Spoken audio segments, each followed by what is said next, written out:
At sabi nga dito, yung a sinking ship. Ayan, kung nabasa niyo siya kanina, sabi dito na, ano nga daw, marami daw tao, ang iniisip nila na malaya sila, kaya ginagawa nila kung ano yung mga nakaka-pleasing sa harapan nila. Di ba, minsan may mga nagsasabi na, buhay ko to, kaya ako bahala dito, di ba? Parang kung ano yung mas komportable, ano yung mas masaya, ayun yung ginagawa daw nila. Pero sabi yun, they give little or no, sabi daw, maliit lang or no thought to God. Hindi naman lang nila isip na, ito pang gagawin ko, matutuwa ba si Lord? Ito ba, kasama ko ba si Lord? At sabi dito, assuming that a life of a commitment to Christ is a restrictive and dull. Na parang parang pag ang buhay nga daw, ang buhay ng Christian, parang di daw masaya. Connected to sa tuturo ko ngayon nabasa ko nga sa preaching nga ni Pastor Vlad. At sabi niya nga dito, sa book nga daw nung discipleship, Call to Discipleship ni Juan Carlos, sabi niya diyan, mag-isip daw tayo, ay kumari daw, nasa isa tayong bangka. Tapos sa bangka na yon mag-sink na. Sinking ship nga, parang nasisira na yon, parang senaryo. Na, kaya sinabi daw nung captain doon na, sige, gawin nyo lahat ang gusto nyong gawin. Kung ano yung gusto nyong gawin sa loob ng bangka, gawin nyo na. Sabi doon, sige, lagay doon ay libre na. Gawin nyo lahat ang gusto nyong gawin. At sabi dito, if anything is broken, it's no problem. Doon, wala na yung pakinabang. Kasi, masisira na yon. Sabi doon, hindi na problema kung ma-broke yon, kasi, wala na wala ka na magagawa. Parang ganun din daw po sa buhay natin. Na parang sa atin, di ba, pag ikaw daw, ginagawa mo yung buhay mo na parang sinasayang mo buhay mo, parang wala ka nang paki sa Diyos, ito daw yung buhay mo. Parang isa ka ng sinking ship. Na parang your life is broken. Kung gusto mong gawin. Kaya ganun po ang nangyari sa mundo. Sabi nga, di ba, in control ang Diyos, pero you have a free will. Kaya yung nagka-free will yung tao, pinakita ng tao na, ay, gagawin ko talagang masama buhay ko. At the same time, ginabuhay niya yan, kaya siya napunta ng impyerno. Diba? Kaya hindi natin pwedeng questionin yung mga sinasabi ng mga tao na, bakit kung mapagmahal ang Diyos, bakit may impyerno? Kasi ikaw ang pumili sa buhay mo. Parang pag-aaral mo lang yan. Bakit sinabi na gaganda buhay mo pag nag-aaral ka, o bakit pinabayaan ang pag-aaral mo? That is your choice. Kaya sa ganun din, sinasabi din ng Diyos sa atin na, hindi ko hawak buhay mo. In control ako dyan. Gusto kong pagandahin yan once na pinapasok mo ko sa puso mo. Pero kung hindi, kung wala kang paki sa Diyos, wala kang paki sa akin, hindi ko yan kayang kontrolin. Ganun yung sinasabi ng Panginoon. Though kaya niya maglagay ng mga sitwasyon sa buhay natin na magpapalapit sa atin sa Kanya, o nilalagay niya yung sitwasyon na problema na yun, o lalayo ka sa Diyos. That is your choice nga po. Kaya ayun po yung sabi dito na picture siya ng kingdom darkness. Sabi niya, people have freedom. Pwede silang mag-sex, mag-drugs, mag-alcohol, anything they desire. Lahat ng gusto nyong gawin sa buhay, sirain nyo buhay nyo, that is your life. Sabi po dito. Pero sabi po dito, they are convinced that they are kings and queens of their own tiny kingdom. Sa buhay ko to, may body, di ba? May rule, di ba? Yung parang, yung rules niya, ako bahala sa akin, di ba? Yung parang ganun po. Pero sabi ito, pero spirit of death daw yung nagkakontrol sa mga taong ganun. At sabi nga po dito, ang real freedom is found in Jesus Christ. Kaya, malaya ka ba? Di ba, malaya ba tayo? Kung malaya daw tayo, kikilos tayo ng pinalaya. Di ba, ang pinalaya ng Diyos, dahil pinalaya ka ba, mag-a-addict ka ba? Hindi, pinalaya na ako eh. Ibig sabihin, pinalaya ka ba, lalayo ba ang Diyos? Hindi din, lalapitan mo siya kasi pinalaya ka na. Kasi ang mga nakakulong, sila yung lumalayo sa Diyos, sila yung gumagawa ng kasalanan, sila yung palaging malungkot, pero ikaw malaya ka na, malaya kang gawin ang lahat ng kagalakan ng nasa Panginoon. Kaya ang topic natin ngayon ay ito nga pong tatawag na winning within. Ayan, sabihin niya nga po, winning within. Within, ayan. Yung sasabi nga na winning within, di ba, manalo daw tayo beyond in our lives, di ba, sa loob-looban natin. Kasi sabi nga po dito, di ba, naalala niyo yung prophecy nung sa Genesis, di ba, yung kinukwento yung sinabi kay Rebecca, di ba? Sabi dito, yung bunso, mag-roll over siya sa panganay. Yun yung sinasabi doon na sa atin, di ba, ang blessing sa Israel, ang sa Jerusalem, pag panganay may blessing, ang bunso, tira-tira lang, di ba? Pero dun sa prophecy na yun, ang bunso, ang mag-rule over sa panganay. At sabi sa kwento na yun, totoo na, yung prophecy, nangyari talaga. Ni Lord na magsinungaling ba si Jacob? Kundi sabi dun, dahil kasalanan din ni Esau. pwedeng may magsabi sa atin. Kung wari, pwedeng may magsabi sa atin na ikaw ha, ang mag-rule sa'yo yung yung taong to. Ikaw magiging alipin ka lang, ito magiging master mo. Pwedeng may magsabi sa atin ganong prophecy.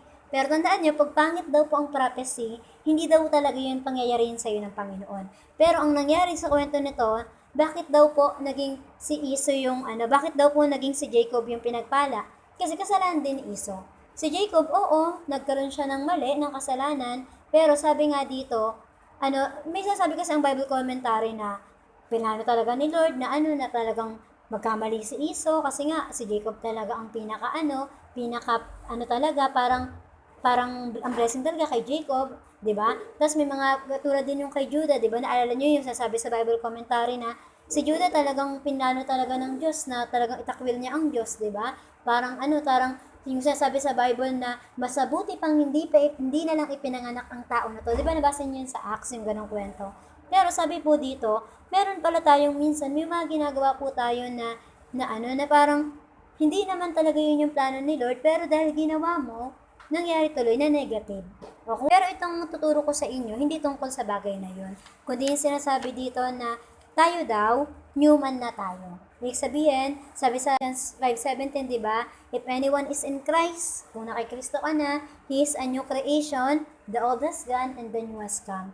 Ibig sabihin, yung sa atin, ito ang prophecy sa atin. Yung old life natin, hindi na siya yung mag-rule sa buhay natin, kundi yung new life na natin. Di ba yung sinasabi, the old ones will ruled by the new one.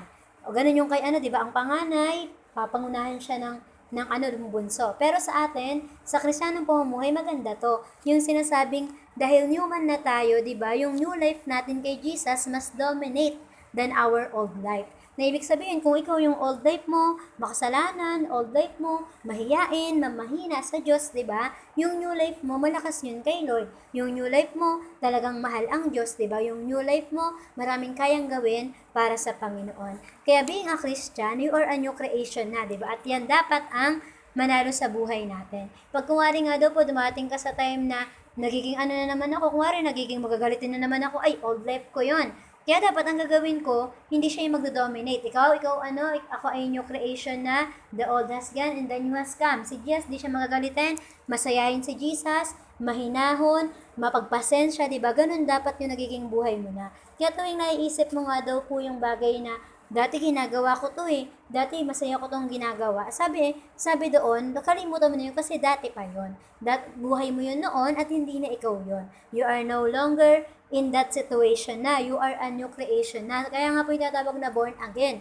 Kaya nga po sa ating mga Kristiyano, mahalaga talaga pag tinatanong ka, ikaw ba ay born again Christian? Sasabihin mo talagang opo. Kasi hindi pwedeng Christian ka lang kasi maraming Christian, di ba? Pero pag sabing born again, hindi mo hinahayaan na mamuhay yung dati mong buhay. Pero pag Christian ka lang, sinasabi daw po kasi sa Christian, ay tinanggap mo lang si Lord. Nandiyan lang si Lord sa'yo, pero walang born again, walang pagbabago ng buhay. Kung dati, palamura ka pa din, pero tinatago mo lang kasi Christian ka. Kung dati, talagang mahilig ka talagang manood ng inuubos mo oras mo ka, hindi masamang manood ng Korean novela, pero kung inuubos mo oras mo doon, kung dati ganun ka, di ba? Hindi na ikaw ganun kasi ikaw convict ka ng Holy Spirit na, sayang oras, marami ka pa dapat gawin. Kaya talagang mahalaga na yung tinatawag na you must be born again. Mahalaga talaga na maging born again daw po tayo. Sabi nga dito, yung maganda kong narinig sa kanya, kay Pastor Vlad, nung nag-preach siya nito, sabi niya dito, tayo daw, tinetempt tayo ng demonyo. Ayan, sabi nga, ang Kristiyano, tinetempt ng demonyo. Kaya pag ikaw parang, Lord, bakit lagi naman akong tinetempt ng kaaway? Kasi Kristiyano ka. Ayan sabi niya kasi, we're Christian. Kasi kung hindi ka Christian, hindi ka na niya kailangang itempt. Alam niyo kung bakit? Kasi ginagawa mo na talaga ang kasalanan. Naiintindihan? Kaya ngayong Christian ka, bakit may mga temptation na kailangan ko parang hindi daw ang temptation mawawala. Ang temptation laging nandyan lagi ang kaaway. Pero, tandaan mo, hindi porket Kristiyano ka na, walang temptation. Si Jesus nga, Lord na pero may temptation, di ba? Kaya pag may temptation, be thankful. Pero at the same time, resist, di ba? I-resist natin yung temptation na yon. Kasi pag ikaw di ka na tinatempt, ay parang wala nang temptation sa akin kaaway parang wala akong problema. Kasi baka kakampi mo na siya. Yung sinasabi nga, di ba, na bakit ka pa pag-aabalahan ng oras ng kaaway na sige gawin mo yung masamang gawain, ginagawa mo naman na ng normal. Kahit di niya sabihin sa'yo, di ba? Kaya minsan kapag daw wala ka ng conviction sa puso mo, baka hindi na ako born again na, baka ganun. Kapag daw parang sa atin, ang dali na lang, kunin mo yan, bilis ng kunit. Ay, ito, ano mo to, magsinungaling ka, ang bilis nang magsinungaling. Pag daw ganun na, wala nang conviction sa atin. That means, kakampi na natin ang kaaway. Kaya tandaan niyo kung may temptation man, okay lang yon kasi you are a Christian. Tinetempt ka talaga ng kaaway. Di mo pwedeng sabihin, Lord, alisin mo na po ang mga temptasyon. Di po yun naalisin ni Lord. Kasi laging ilalagay yun ng kaaway sa'yo. Though hindi si Lord naglalagay, yung kaaway, pero to-check ni Lord, titingnan niya, ay, ito ba, magiging ano ba? Talagang uunahin niya ba ako? Ito ba talagang, para ba talaga to sa akin? Yung mga ganun pong bagay. Kaya be thankful kung may temptation kasi you are a Christian. Ibig sabihin, ay hindi ko pala talaga ginagawa kasi yung masamang gawin na yon. Kaya tinatempt ako ng kaaway. 'Di ba? At sabi dito, remember, struggles pushes us to depend on God.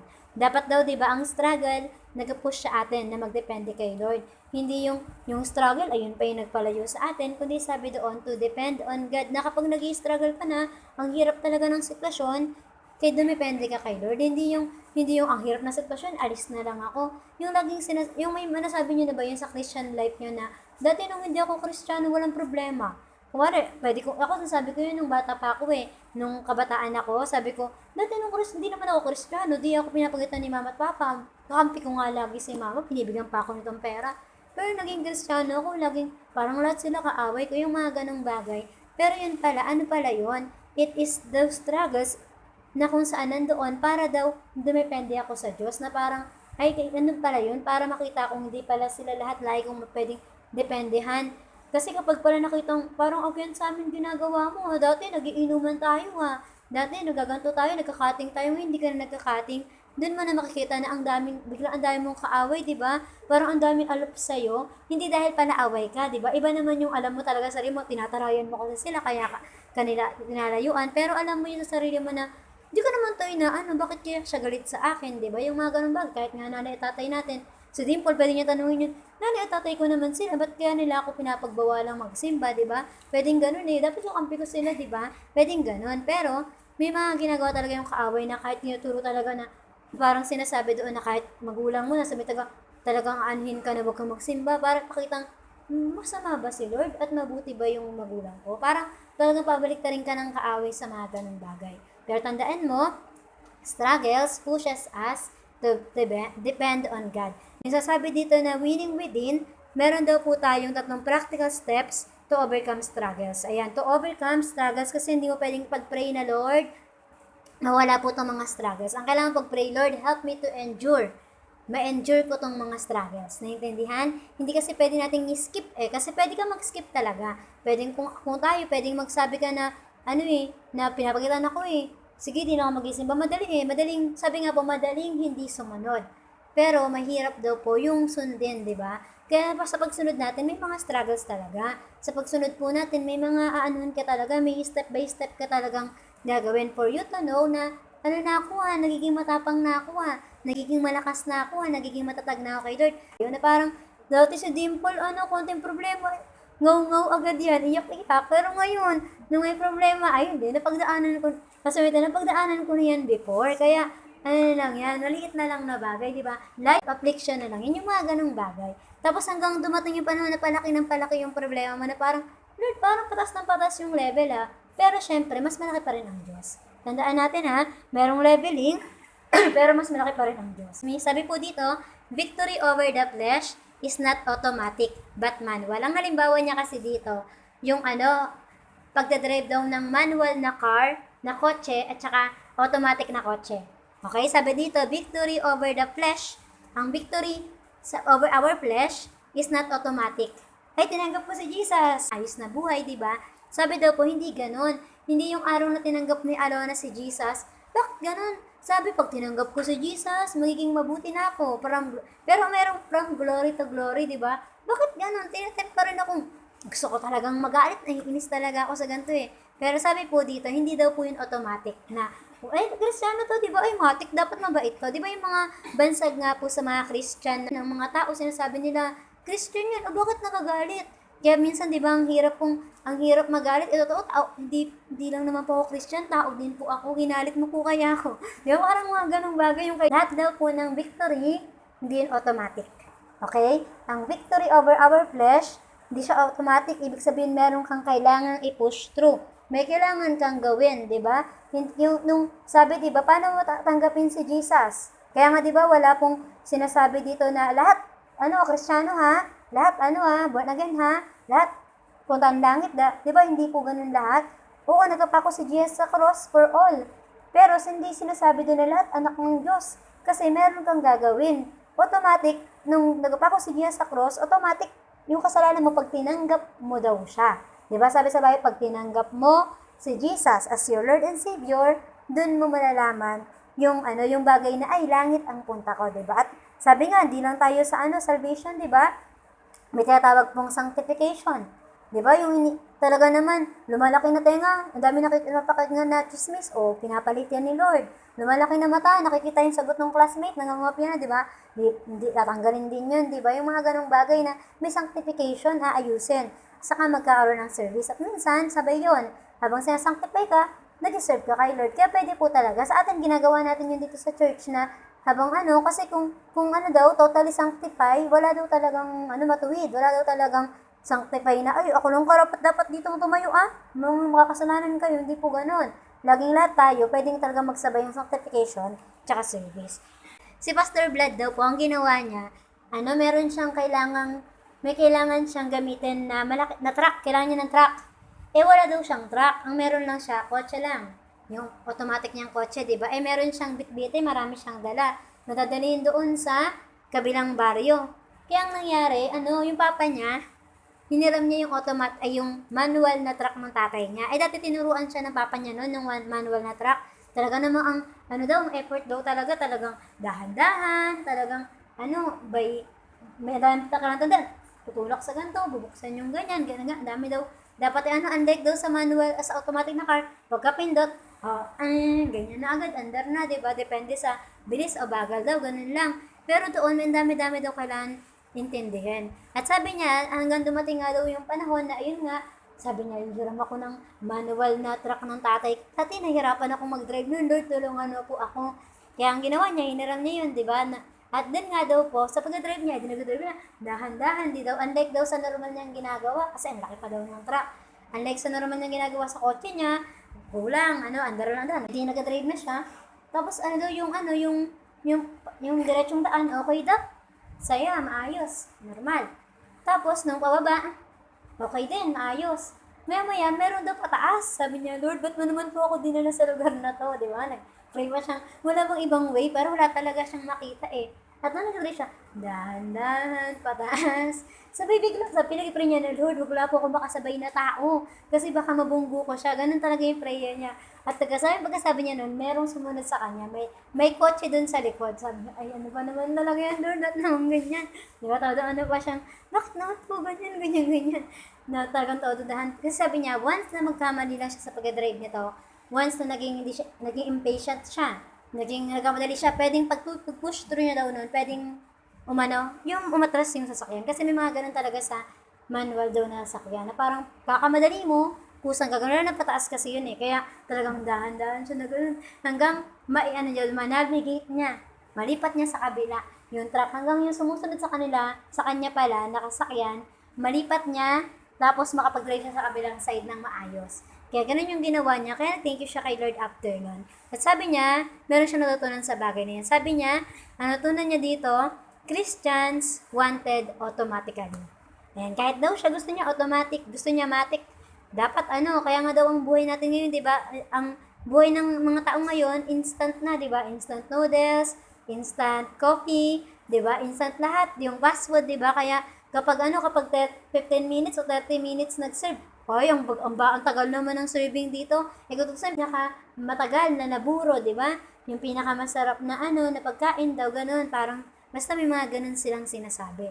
Pero ang mga Christian daw ngayon, di ba? they want automatically. At tayo, gusto talaga natin yun, di ba? Parang gusto mo, sana pagkapanganak mo, di ba, graduate ka na. Minsan ganun, di ba? Yung kakapasok mo lang yung pagkapasok mo pa lang sa school ng first quarter, inisip mo na agad, sana fourth quarter na, di ba, yung mga ganon. Gusto natin madali ang buhay kasi unang ano pa lang, assignment, ganto, dami naman, sana matapos sa pag-aaral, June pa lang, kakasimula pa lang, di ba? Minsan ganun daw po tayo. Minsan sa church ganun din tayo, di ba? Parang may mga pagkakataon na gusto mo sana, sana maging malalim na agad ng taong to, sana maging ano na siya, Kristiyano na agad siyang totoo. Ay, sana dumami na kami sa church. Ay, sana ganyan-ganyan. Pero ang totoo, sa Christian life daw po, hindi siya automatic. Manual daw po siya. Sabi, process by process talaga siya. Kahit parang excited na sana tayong, Lord, gusto ko na pong lumalim sa'yo. May mga ganun tayong prayer, di ba? Lord, palalimin niyo na po ako, paayusin niyo na po ako agad. Oo, narinig naman talaga yun ni Lord. Dahil ayun ang prayer mo, lalong bibigyan ka ni Lord ng mga pagsubok, di ba? Na, sige nga, ito yung magpapalalim kasi sa'yo eh. Ito yung magpapatatag sa'yo eh. Kaya bibigyan ka ni Lord ng mga ganun. At sabi dito, in just a second, it moves okay. Parang sa atin, pag gusto natin automatic, di ba? Okay, in just a second, it moves okay. Okay? But pag dumating ang pagsubok, mabilis din nawawala. Katulad po ng mga automatic nating motor, kapag nagmamotor, di ba, ang dami ng accident sa labas. Bakit? Harurot ng harurot, di ba? Dahil matik yung nasakyan, may alam naman taga may tatawid sa daan, alam na may mga tao, di ba? Kaya ang nangyayari nga daw po, sa kaka-automatic nga daw po ng mga Christian, na na yung nakakabundol, nasisira yung nakakasira nakaka-destroy daw ng iba. At ganoon din po sa atin, di ba? If we want to win within, sabi doon, para daw tayo nagmamaneho ng manual na car. Hindi daw po automatic kasi, hindi pwedeng sabihin na, kunwari, yung tinuturo dito ay yung mangga, di ba? Kapag nga daw po kinuha natin siya na hindi pa siya hinog, anong lasa niya? Maasim, di ba? Ganon din yung mangga, kapag kinuha mo, hindi pa hinog, mo lang, tinago mo lang, pinilit, yung pilit sa hinog, di ba? Na parang kulay dilaw na to eh. Pero ang asim ng loob, ganun din daw po sa ating mga Christian. Na kapag daw po hindi tayo dumaan sa proseso, di ba? Ng Kristiyanong pamumuhay, yung gusto mo, ay dapat leader agad ako. May mga process, may mga dun tinitingnan kung ito ba, laging na-attend, ito ba, meron nga laging attend, di ba? Pero bakit di pa rin siya leader? Bakit may mga ganung sitwasyon? Kasi nakikita pa sa buhay niya. Kaya po sabi dito, di ba, na po tayo, tumakbo tayo, na parang ginagamit natin yung manual na kotse. Sabi po dito, 3 practical gears or pedal in order to get the victory. Yung una, sabi po dito, consider yourself dead to the flesh. Ano po? I-consider natin, unang consider. I-consider mo na ang sarili mo na you are dead to your flesh. Ano ang flesh? Makasalanan. Diba? Kaya nga po ang sabi sa Bible, diba? Walk in the spirit, di ba? Yung pag nag-walk ka in your flesh, ang flesh mo, gusto niyan lagi nauna, gusto niyan lagi magaling dapat siya. Ang flesh, gusto niyan ma-pride yung flesh natin, di ba? Ang flesh, pag tamad na tamad yan sa mga spiritual na bagay. Kaya pag umaga, dapat meron talagang glory morning prayer, dapat talaga magigising ka na, pero sabi ng flesh mo, tulog ka pa 5 minutes, di pa naman na Sunday school ka na nang pumunta. Di ba may mga ganun sa atin, di ba? Ang flesh kasi, lagi niyang sinasabi na tulog ka pa, napuyat ka kagabi. Di ba minsan may mga ganun daw, sa ating mga Kristiyano may ganun eh. May binubulong talaga yung demonyo. Ano lang naman yan? Pa-absent ka lang naman isang beses. Uy, namumopya ka lang, isa lang. Sa 1 to 50, isa lang kokopyahin mo. Di na yung nagagalit ang Diyos. Di ba yung mga ganun? Kaya, tas mali pa nga daw, di ba? Pero sabi dito, consider yourself dead to the flesh. Di ba? Yung parang, minsan yung sa pagpapatawad nga po, di ba? Meron akong napanood, nakalimutan ko kung si C.S. Lewis ba yun? Sabi niya palagi, minsan, ang nga daw po, ang forgiveness, laging sasabi, madali lang magpatawad. Di ba? Madali lang yan. Pero pag ikaw na, di ba? Ikaw na yung ginawan ng masama ng tao na to, sabi mo, di mo alam kung ano yung pagsubok na naranasan ko saan. Di mo alam kung ano yung hirap na naranasan ko dyan. Pero ang ang forgiveness daw pala, it brings victory sa mga tao. Na parang, ang galing mo, parang, ang hirap talaga minsan. Parang sa loob mo, hirap talaga patawarin pag siniraan ka, tapos di mo naman parang gusto mong siraan, doble pa eh. Yung hindi mo naman alam kung anong problema niya sa buhay, yung mga ganong bagay. Pero, sabi dito, that is our flesh, di ba? Na parang yung flesh talaga natin, Diyos to, tayo una, Yung flesh natin gusto tayo magaling, yung flesh natin gusto ganto ganyan. Dapat ako yung nakakataas. Ako dapat yung nakakapanggoyo, hindi ako yung ginugoyo. Ganun yung flesh po natin. Pero sabi dito, we need to consider ourselves dead to our flesh. Kasi nga po, sabi po dito, meron daw pong isang lalaki. Halimbawa niya dito, sabi niya, yung isang lalaki daw yun, 69 years old na po siya. Tapos sumunta siya sa doktor. Sa lawyer. Sabi niya sa lawyer, ano, 69 na ako, pero nararamdaman ko parang 49 pa ako. Kaya pakipalitan yung age ko. Tapos sabi nung lawyer, dinecline niya, sabi niya, hindi pwede. Tapos nagalit yung 69 years old, sabi niya dun sa doktor, ayaw, papahiya kita, tinapunta ako sa doktor. Pumunta siya sa doktor, tinest siya ng physical fit na doktor. Kaya, siya, nakapag-exercise, yung mata malinaw, talaga naman, isip sharp. Tapos sabi nung doktor, okay, comforting nga isip mo. Tapos binigay niya yun dun sa lawyer. Sabi niya sa lawyer, ito patunay Tapos sabi nung lawyer sa kanya, ito yung sabi niya, he feels 49, but the truth, he is 69. Sabi niya, kaya dininay ng judge yung request kasi, sabi dito, consider there are facts that your feeling identifying cannot alter.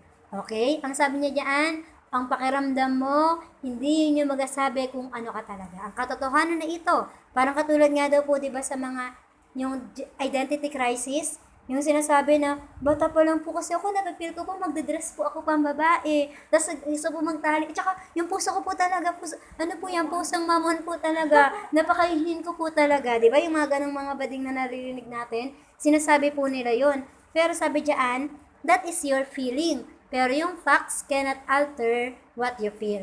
'Di ba? Ganun sa atin na hindi natin kaya daw ang kaaway ganun ang ginagawa niya, 'di ba? Bata ka pa lang ginagawa niya. So kaya sa Amerika daw, 'di ba, meron doon wala pang gender.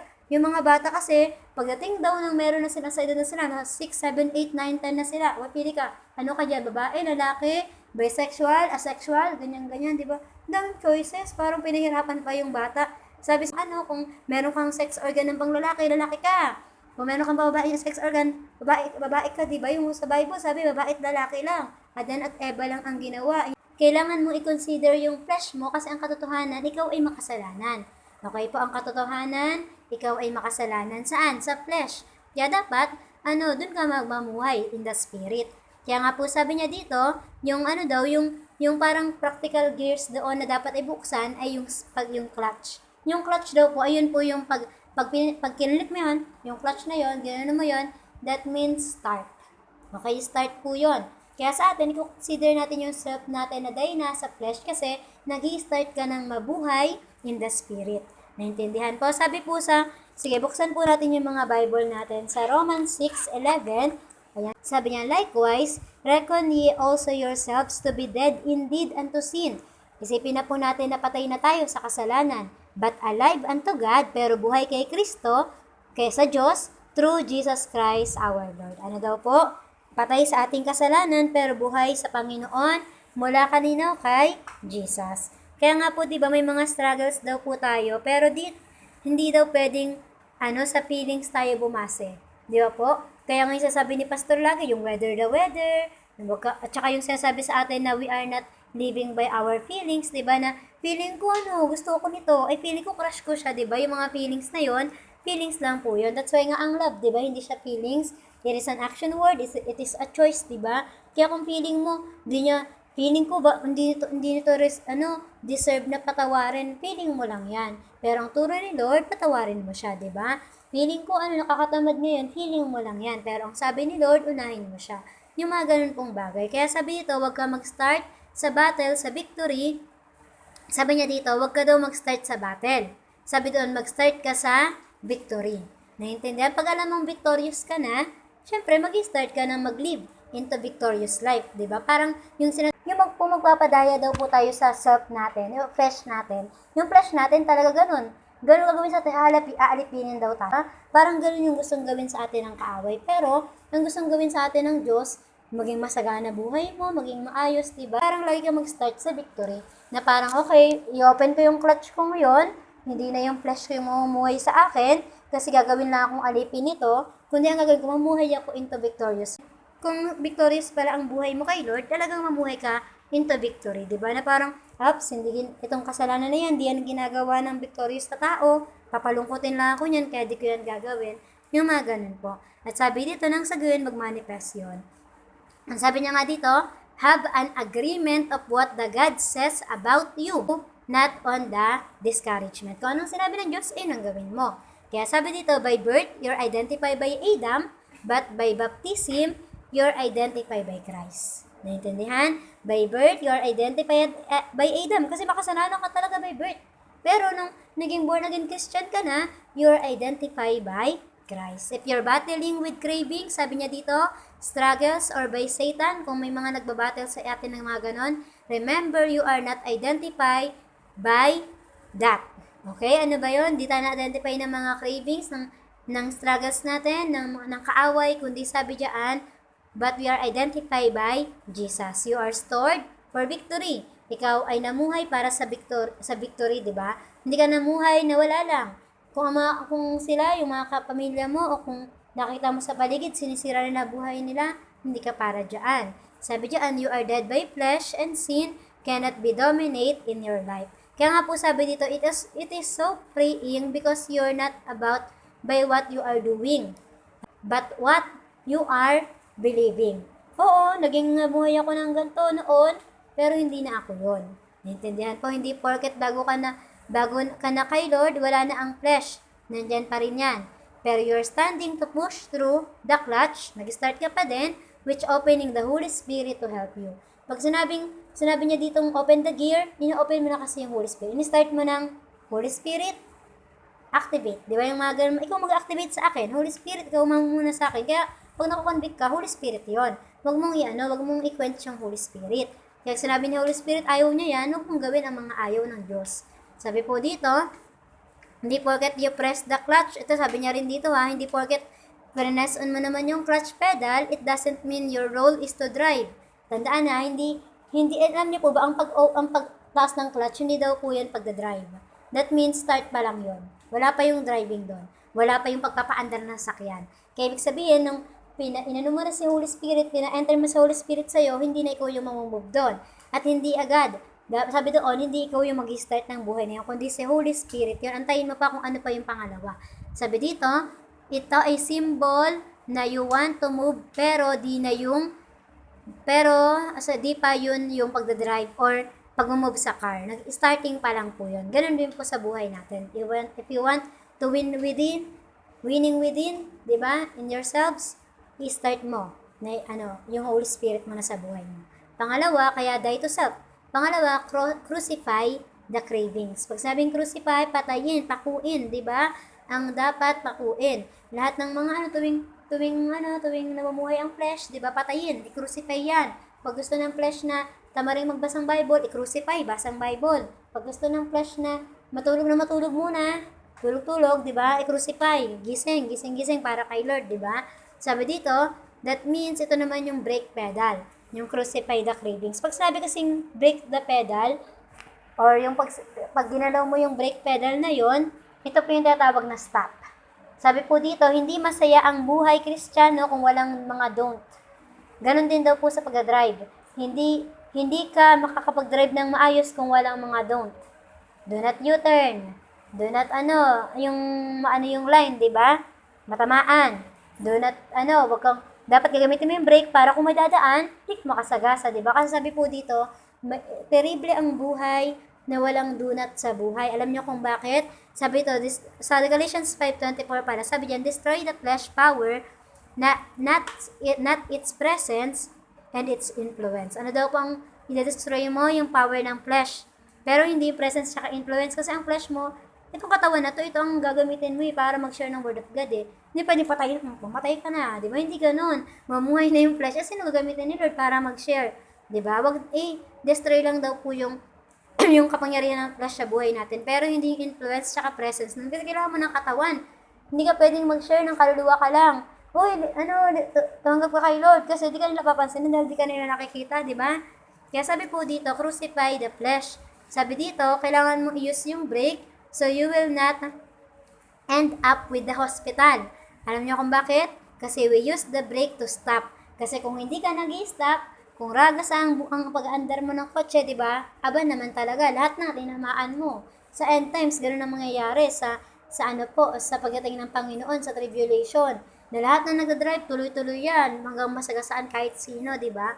Pero sa ating Christian life, kailangan natin sa atin, nagpapastop, nagpapalumanay, di ba, ng buhay natin. We use, hindi naman lumanay, hindi naman pagpapahina, kundi sabi doon, pag-gentle lang. Sabi diyan, brake is very important. We don't drive on brakes. Hindi tayo nag-drive kapag naka-brake tayo, di ba? Naka-stop na lang. Kasi nga, stop ang pinindot mo, di ba? But if you drive without having them, you will not drive very long. Tandaan na, kapag pala hindi tayo tinuruan na, bawal yan, o masama yan, o huwag mo gagawin to, pag daw pala may mga ganun sa atin, hindi tayo makakapag long journey, di ba? Wala para tayong mahabang mapupuntahan. Sabi diyan, Christian life is not about don'ts. Hindi naman talaga ang buhay ng Kristiyano about don'ts. Bakit ko sinabing connection siya dito? Ay connected siya dun sa sinking ship na devotion. Kasi 'di ba, lagi nating iniisip na ang buhay Kristiyano, ang daming bawal diyan. Dati narinig mo po namin yan. Ay, friends, daming bawal diyan, bawal mag-boyfriend diyan. Syempre mga high school pa kami noon eh. Ay, bawal ganito diyan. Bawal diyan magsugal. Eh, syempre Kristiyano ka nga eh. Yung mga ganun. Ay, bawal manigarilyo diyan. Eh, syempre Kristiyano nga eh. Sabi nga ni Lord, makakasira yun ng bagay. Yung sigarilyo yung hinihit mo, nakalagay dun, may mouth cancer, pangit-pangit nga ng picture, pero ginagawa mo pa rin, di ba? Parang, bawal nga, bawal talaga, hindi ba? Ano to, sabi sa Bible, pwede mong gawin lahat. O, magsaya kayo, pwede nyo gawin lahat, di ba? Pero hindi lahat nakakatulong sa atin. Ngayon yung merong pero, di ba? Kaya nga doon po sa di ba, sa John 3:16, buti na lang may great escape. Buti na lang may pero. Kasi kung hindi, napunta na sa impyerno ang mga tao, di ba? Buti may pero kasi napakalaking tulong nun sa atin. Naging ganun, di ba? Na parang buti na lang may sinabing ganito. Sige, mag-inom ka, pero masasira ang baga mo. Nabaga ba yun? O sige, parang, oo, gawin mo lahat. Pwede talaga. Hindi naman pinagbabawal. Wala naman sinabi sa Bible, bawal mag-inom. Wala nakalagay. Kaya di ba, niyaanuhan tayo ng mga tao na saan nakalagay sa Bible, do not be drunk, di ba? Meron, pero sabi doon, do not be drunk, pero sa Holy Spirit lang, di ba? Ganun yung sinabi, pero wala nakalagay, di ba? Wala nakalagay na alcohol, di ba? Kahit naman sila ng inom. Si Jesus nga doon, gumawang alak eh. Pero di sinabi ni Jesus, magpakalasing ka, sirain mo buhay mo ha. Yung ginawa niyang alak na yun, that is for your health. Wine nga daw talaga, hindi siya alak. Kaya nga, hindi nga sinabi sa Bible alcohol, kundi wine, eat. Pero kaya ayun, yung sinasabi na Christian life is not about don'ts. Hindi naman talaga yun tayo. Hindi naman talaga laging, tayo ba, lagi ko naman sasabihin, alam na, bawalan ha? O, dimple, bawal yan. Lagi bang ganun? Masaya ba lagi tayong sabihin bawal? Di ba, hindi naman talaga. That's why nga, tinuturo na lang yung sinasabi ng Bible. Kaya nga sinasabi ng Bible, ito ang gawin. Ito ang gawin. Kaya nga hindi sinasabing, do not do unto others, di ba? Kundi ang sabi, do unto others what you want do unto you. Gawin mo ang gusto mong gawin sa'yo ng iba. O gawin mo, gusto mong awayin kanila, gawin mo, awayin mo sila. Di ba? Hindi ganun eh, kundi do unto others ay gawin mo ng mabuti para gawan ka din nila ng mabuti. Kaya do. Kaya nga sinasabi, ba, ano ang dalawang kasalanan? Yung na-commit, tsaka na-omit. Ano yung commit? Ginawa mo. Ano yung na-omit? Di mo ginawa. Di ba? O ano ba hindi mo ginawa? Di ko po ginawang maging Kristiyano. Di ko po ginawang magsimba. Di ko po ginawa magbasang Bible, kaya kasalanan pala yung mga yun. Yung di mo ginawa, di ba? O di mo ginawang tumulong, alam mo may nangangailangan, di ba? Ayun yung mga bagay na nagiging kasalanan. Kaya sabi po dito, kung pwede, ang lahat sa Christian life, magkakaroon ng kaguluhan sa buhay mo. Di ba? Kung pwede, di ba? Kaya may question tayo minsan eh. Bakit po sa church na to, nagmumura pero Christian po sila? Alam kung ano yung pain ng kaaway doon. Yung alam niyo yung sinabi, nag-aalaga ka lang ng malit na snake. Ang kit-kit naman ng snake. Di ba? Paglaki noon, ikaw sasakmalin. Parang ganun daw din po ang kasalanan. Di ba? Na parang, pag di namin sinabing bawal yan, baka dumating yung time na kinalakihan mo na yan. Ay, sige, mag-ML ka lang. Habang bata ka. Paano nag-asawa ka na? ML ka pa. Di nag-away na kayo mag-asawa, di ka na nagtrabaho. Di ba? Yung mga ganung bagay. Na kung hindi makakatulong, hindi na talaga, ipagabawal talaga natin yan. Sabi nga, di ba, ituro mo ang dapat ituro sa kanila. Kung bawal, di ba? Yun yung kaya may tatawag sa Bible na admonish one another. Ibig sabihin na admonish, ituro ang mga dapat ituro. At yung mga hindi dapat, alisin yon. Sa buhay na gano'n, admonish, hindi lang sinabing teach. Kasi kung teach lang yan, tuturuan kita kahit mali. Di ba? Pag teach yan, pwedeng kahit mali, i-apply mo yan, di ba? Pero pag admonish, tama ang gagawin mo at yung mga mali, hindi mo gagawin. Kaya po sabi dito, si Jesus, gusto niya tayong enjoy ang buhay natin, di ba? Minsan sasabi kasi na ang Christian, ano yan, ang hirap maging Kristiyano. Kasi bawal, maraming bawal dyan, di ko ma-enjoy. Di naman, di ba? Di naman talaga, di ba? Talaga. Pero may mga naman, di ba? Yung hindi mo meron daw, may isa akong narinig sabi niya, kaya po ayoko na dyan sa church nyo kasi bawal kumanta ng mga kanta sa labas eh. Sabi namin, di naman bawal. Kapag kumanta ka lang, di ba di naman taga-bawal? Pwede nga sa dimple kumanta ng kung liligaya ka eh. Pero di ba, kung kinanta mo yun, may nadagdag ba sa buhay mo? Sumaya ka ba? Di ba? Ano ba, mukha bang uplifting ba? Pero kung nangyari, nalungkot ka lang, yun talaga, di maganda. Kaya kung mas maganda nga daw kung i-prevent ka na, di ba, kaysa pagalingin ka pa. Sabi din dito, si GS, gusto niya talagang i-enjoy natin ang lahat. Kaya nga, ayaw kanyang magulo, ayaw niyang masira buhay mo, di ba? Kasi gusto niya i-enjoy mo ang lahat. Sabi diyan, we need brakes pedal to help us na we don't need to do this. Para natin gawin yung mga bagay na yun. Kasi kung puro go ka lang ng go ng go, parang globe, di ba? Hindi naman po yun maganda. Kaya nga po ang Christian life, hindi na po natin motto yung go with the flow. Kasi tayo ganun. Kasi marami nagpo-flow dyan kung saan-saan. Tayo ay go with the Holy Spirit, di ba? Flow with the Holy Spirit ang gusto natin, hindi go with the flow. Kasi kung go ka ng go, marami talaga pupunta. Yung iba gusto magpayaman, ganito gagawin, marami magaganon. Pero ano ang mangyayari sa iyong spiritual na pamumuhay? At sabi po dito, sabi diyan that we need to do this or that, or go there because Jesus is not there. Minsan, kapag wala talaga si Jesus, doon huwag ka na pumunta doon, di ba po? Parang hindi ka naman hindi naman kayo binawalang makipagkaibigan, attend ka debut, go, attend ka debut. Di ba kami, umattend din kami debut, di ba parang minsan may sayawan pa nga budots doon, di ba may kung ano-ano, sa mga kasalan, may mga ganun din. Pero sige, attend ka lang doon, di naman pinagbabawal, pero huwag ka na makisama sa kanila. Di ba? Kung alam mong mahina pa flesh mo, para mapapainom ako dito, huwag ka na umattend para mas much better, di ba? Hindi pa kita kasalanan ko po, nag-inom po ako, hindi ka na iyak-iyak, di ba? Okay po? At mga po yung tinatawag na accelerate o yung sasabi na commit. Una, consider. Pangalawa, crucify. Pangatlo, commit. Ano i-commit natin? Sabi diyan, commitment to follow the leading of the Holy Spirit. Ano daw, i-follow natin ang leading ng Holy Spirit sa buhay natin. Sabi sa Galatians 5:16, sabi po dito, this I say then, walk in the Spirit, and ye shall not fulfill the lust of the flesh. Ayan na daw po, talagang mag-walk daw po tayo sa Holy Spirit. Ano po yung pedal na ginagamit doon? Anong gear? Ito po yung gas pedal. Taas na yun, nag-accelerate, yung sabihin nag-move na yun. At tayong mga Christian, alam niyo po ba, we are to accelerate talaga. Dapat talaga, yung nagkakaroon ka ng spiritual growth and development talaga. Dapat daw ang Kristiyano bumubuhay pa ganyan. Minsan, na pa ba, kundi sabi doon, bumaba man, tataas pa din. Diba? Akit at akit pa rin. Dapat nakita mo sarili mo, una, nagisimula ka pa lang, there's binabasa mo, pag nag-accelerate ka, dapat naging 14 na yan. Pero pag nakita mo, nagsimula ako sa 7, tapos pababa, mag-move ka ulit. Talagang, i-commit mo, magkaroon ka ng commitment to follow the leading of the Holy Spirit. Okay, alam niyo po kasi ang Holy Spirit, kapag mas malakas siya sa atin, hindi ba lang, walang kakayahan yung flesh na, panghawakan tayo, di ba? Kaya paano lalakas ang Holy Spirit mo, di ba? Through praying, di ba? Through saying to the Holy Spirit na ikaw ang best friend ko, lagi mo po akong ingatan, lagi mo po akong turuan through yung mga ganong bagay through abiding to the Word, to the Lord, di ba? Yung mga ganon, lagi nating alalahanin yon. At sabi yan, if our life ay, ang buhay daw po natin kapag puro don't, lagi ka talaga mag-i-stop, di ba? Kung ang church natin lagi tuturo, bawal, di ba? Ang mangyayari talaga, you will stop lang.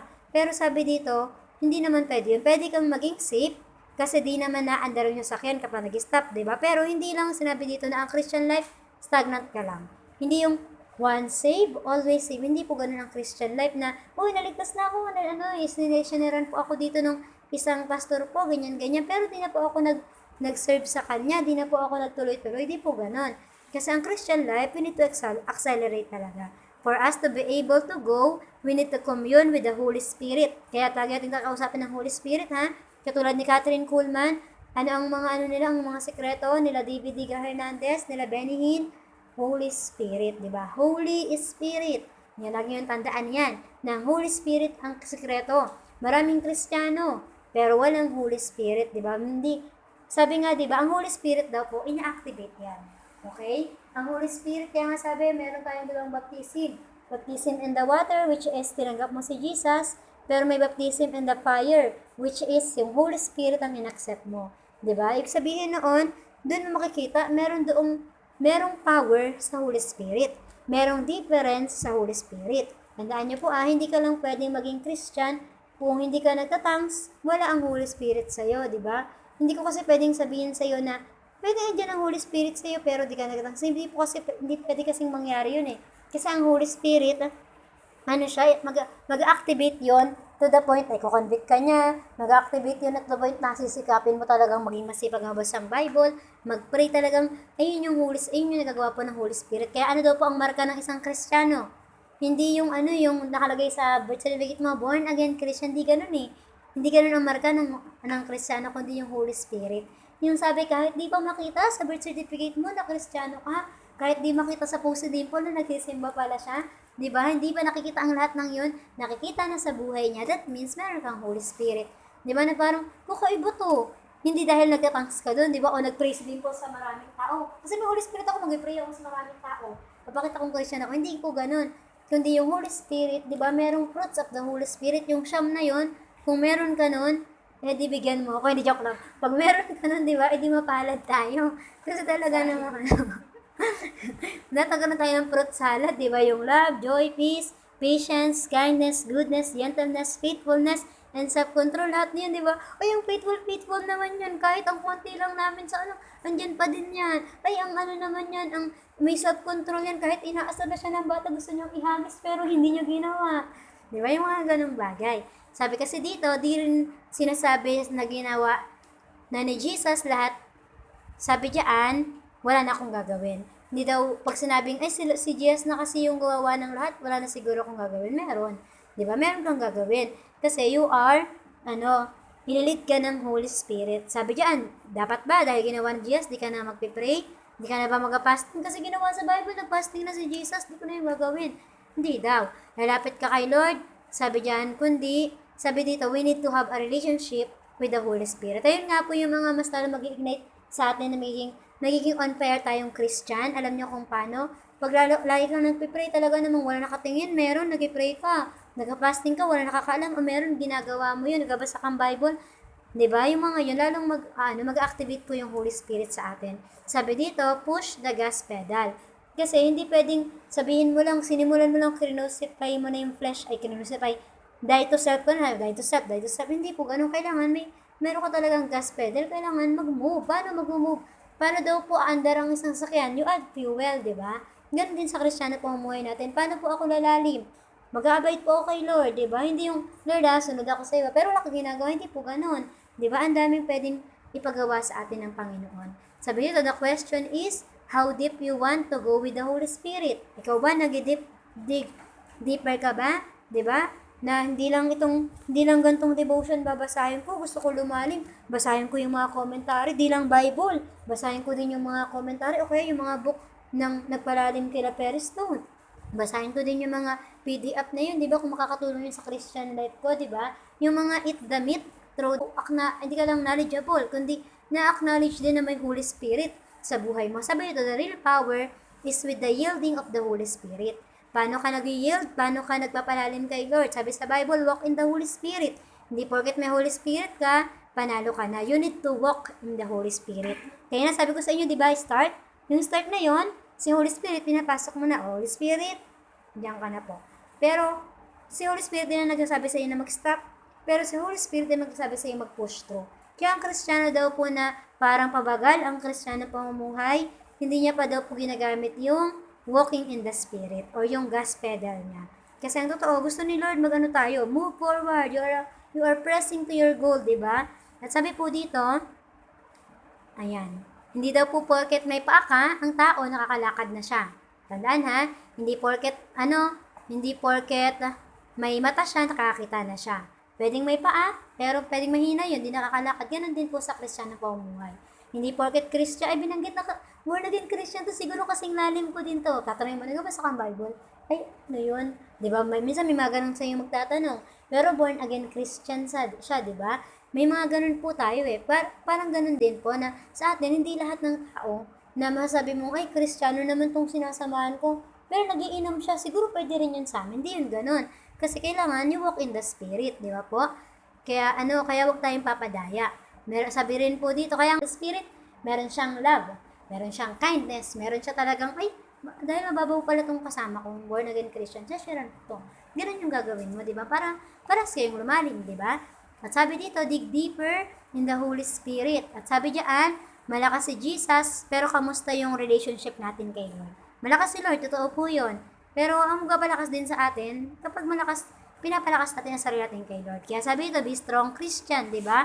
Kung hindi, gamitin mo ng iyong gas pedal at mag-move forward ka na. Gamitin ito para lumalim kay Lord, magkaroon ka ng daily Bible reading, 'di ba? Hindi to utos lamang, 'di ba? Kundi ito ay talagang makakatulong sa iyo. Magkaroon ka ng daily devotion at magkaroon ka ng daily communication with the Holy Spirit. Pwede ka rin mag-prayer and fasting. Kung alam mong parang there's something in you na nanghihina, 'di ba? Magpapalakas din po 'yun sa iyo. At sabi dito, it takes effort, sacrifice and love for the Lord. Kaya laging ganun ha, may effort ka pa bang ginagawa kay Lord? Kung wala na, balik ulit sa pag-e-effort kay Lord. May sacrifice ka pa bang ginagawa kay Lord? Kung wala na, balik ulit sa pag-sacrifice. Na dati kaya ko namang maglakad kahit walang pamasahe. Kasi ganun ko kalab si Lord, gawin mo ulit. Kung parang nanilimutan mo na, parang piling mo wala ng something new sa buhay mo. O kaya effort, share ka sa word of God sa classmates, share mo ulit sila. Dati ang sigasig mo, di ba? Pag may katabi ka, nag-share ka, ganun din ulit gawin mo. At yung love natin sa Panginoon.